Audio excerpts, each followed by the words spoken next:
আমি আগেই বুঝছিলাম এই বক্সে যাবো না।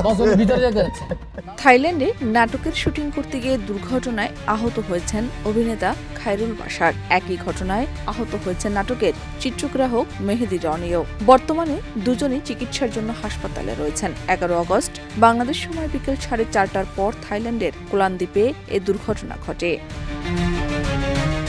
জানা গেছে, একটি নাটকের দৃশ্য ধারণ শেষে পাহাড়ি এলাকা থেকে স্কুটিতে করে নিচে নামার সময় হঠাৎ নিয়ন্ত্রণ হারিয়ে পড়ে যান তারা। দুর্ঘটনার সময় স্কুটিটি চালাচ্ছিলেন চিত্রগ্রাহক মেহেদী রনি। দুর্ঘটনার পর শুটিং দলের অন্য সদস্যরা ঘটনাস্থলে গিয়ে তাদের উদ্ধার করেন। পরে আহত দুজনকে চিকিৎসার জন্য হাসপাতালে নেওয়া হয়।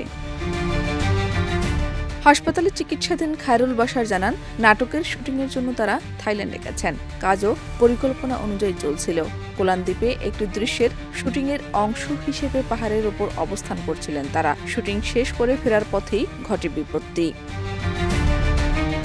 দুর্ঘটনায় নিজের আঘাতের বিষয়ে অভিনেতা জানান, তার বুকে ও হাঁটুতে আঘাত লেগেছে। হাঁটা চলাতেও বেশ সমস্যা হচ্ছে।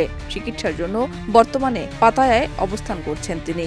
দুর্ঘটনার পর নাটকের শুটিং সাময়িকভাবে বন্ধ রাখা হয়েছে। মেহেদী রনির আঘাত তুলনামূলকভাবে বেশি গুরুতর বলে জানিয়েছেন খায়রুল বাশার। দুর্ঘটনায় তার শরীরের বিভিন্ন অংশ ছিঁড়ে গেছে। জানা গেছে, থাইল্যান্ডে একাধিক নাটকের শুটিংয়ের পরিকল্পনা নিয়ে গিয়েছিলেন খায়রুল বাশার। ঈদের পর দীর্ঘ বিরতি শেষে বিদেশের শুটিংয়ে অংশ নিয়েছিলেন তিনি। দুর্ঘটনার কারণে আপাতত সব কাজ স্থগিত রাখতে হয়েছে।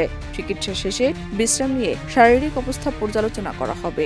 এরপরই থাইল্যান্ডের বাকি শুটিং কবে শুরু হবে সে বিষয়ে সিদ্ধান্ত নেওয়া হবে বলে সংশ্লিষ্ট সূত্রে জানা গেছে। শাহনাজ পারভীন, দেশ রূপান্তর।